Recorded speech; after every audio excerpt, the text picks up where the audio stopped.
प्रदेश में 2 जगह विधानसभा और 1 सीट पर लोकसभा के उपचुनाव हो रहे हैं। सपा ने तीनों उपचुनाव को जीतने का दावा किया है। इसके जवाब में उप मुख्यमंत्री केशव प्रसाद मौर्य ने कहा है कि जनता एक बार फिर समाजवादी पार्टी को समाप्तवादी पार्टी बना देगी। अखिलेश यादव का अहंकार टूटेगा, उनके हवाई दावे की हवा निकल जाएगी, क्योंकि सपा का झंडा गुंडागर्दी का प्रतीक है। साथ ही कहा कि सपा मुखिया अखिलेश यादव का भ्रम मैनपुरी की जनता भी तोड़ेगी। मैनपुरी के गरीब लोग जानते हैं कि सपा के हाथों में उनकी बर्बादी है, जबकि बीजेपी के साथ खुशहाली होगी। कानपुर के सपा विधायक इरफान सोलंकी के जेल जाने के बाद एक वीडियो सामने आया है, जिसमें वह कह रहे हैं कि मेरी सीबीआई से जांच करा लीजिए योगी जी, जिससे हकीकत सामने आ जाए।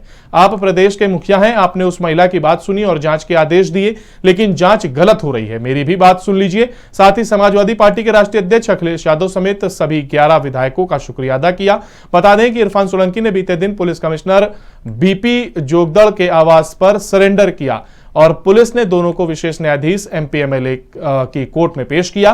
कोर्ट ने इरफान और रिजवान की जमानत अर्जी खारिज करते हुए उन्हें 14 दिनों की न्यायिक हिरासत में जेल भेज दिया। हुआ प्लाट विधायक के घर के बगल वाला प्लाट नहीं, वो प्लाट जो है मेरे घर से 600 मीटर की दूरी पे है भाई, जहाँ पे वो कांड हुआ था।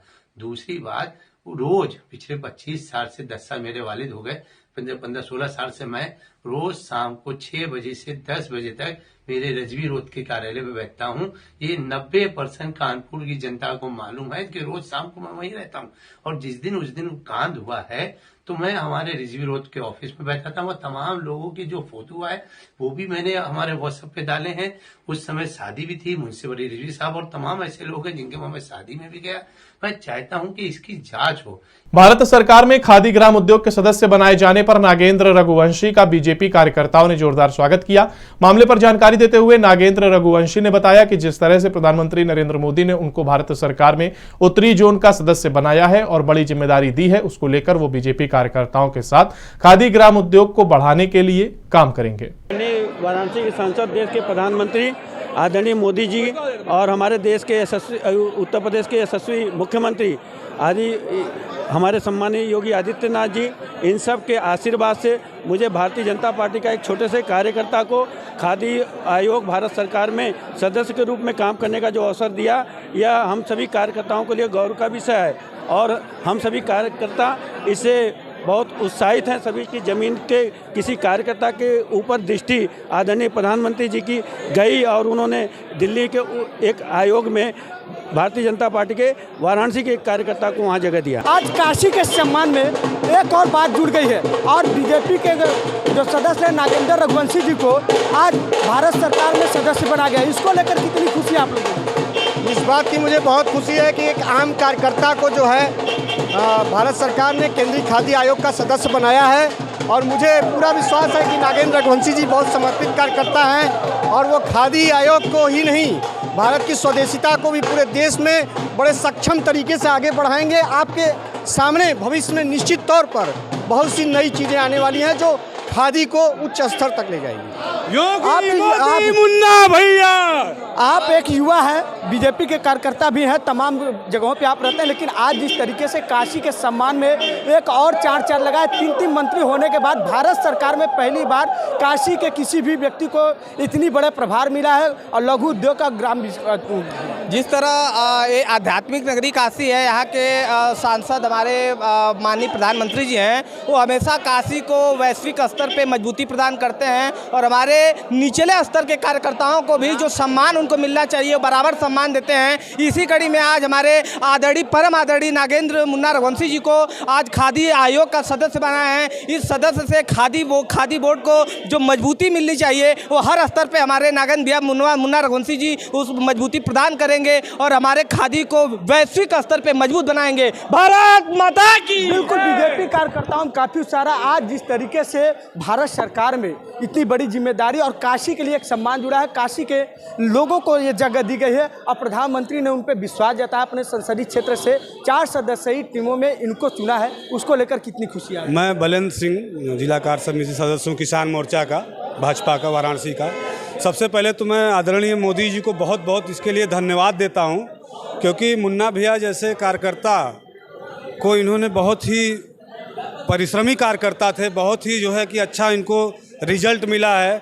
तो इससे लगता है कि एक चीज़ ये है कि भाजपा कभी किसी के साथ अन्याय नहीं करती है। जो ऊपर लोग बैठे हैं बहुत ही अच्छे तरीके का निर्णय लेते हैं।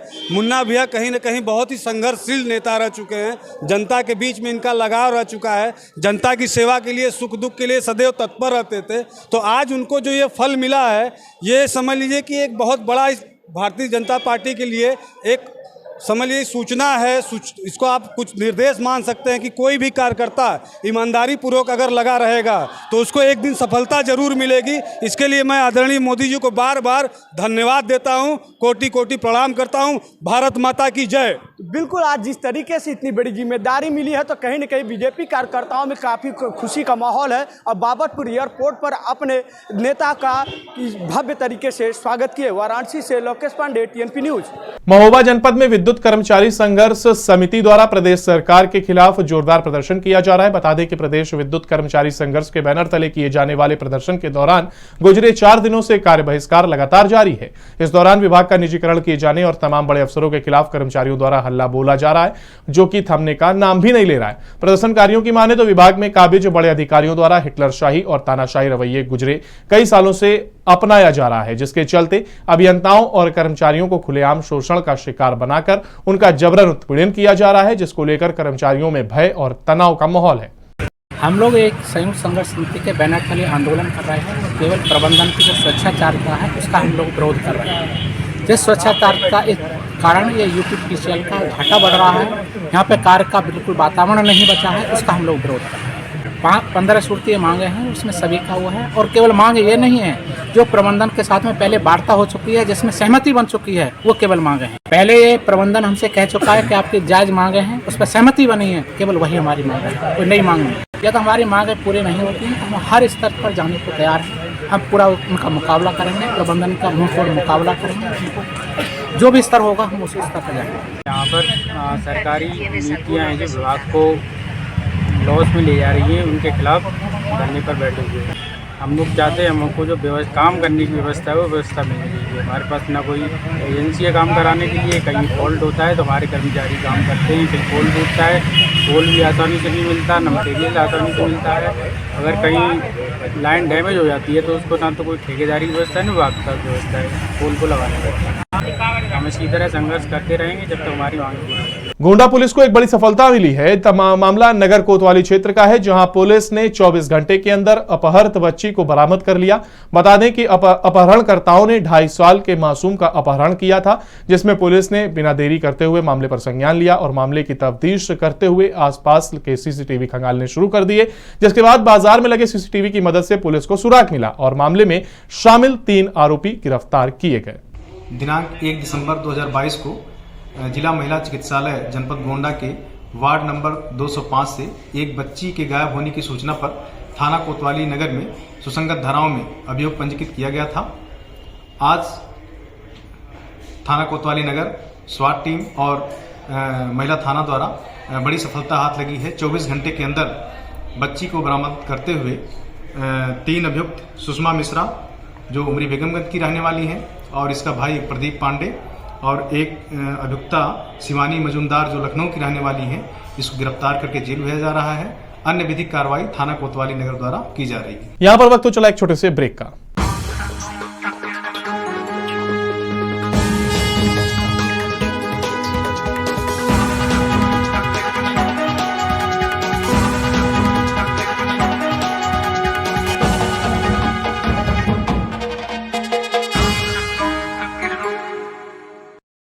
ब्रेक के बाद एक बार फिर आपका स्वागत है। बढ़ते अगली खबर की और खबर गोंडा से, जहां पर नगर कोतवाली क्षेत्र में बाइक सवार बदमाशों ने 3 युवकों पर हमला कर दिया।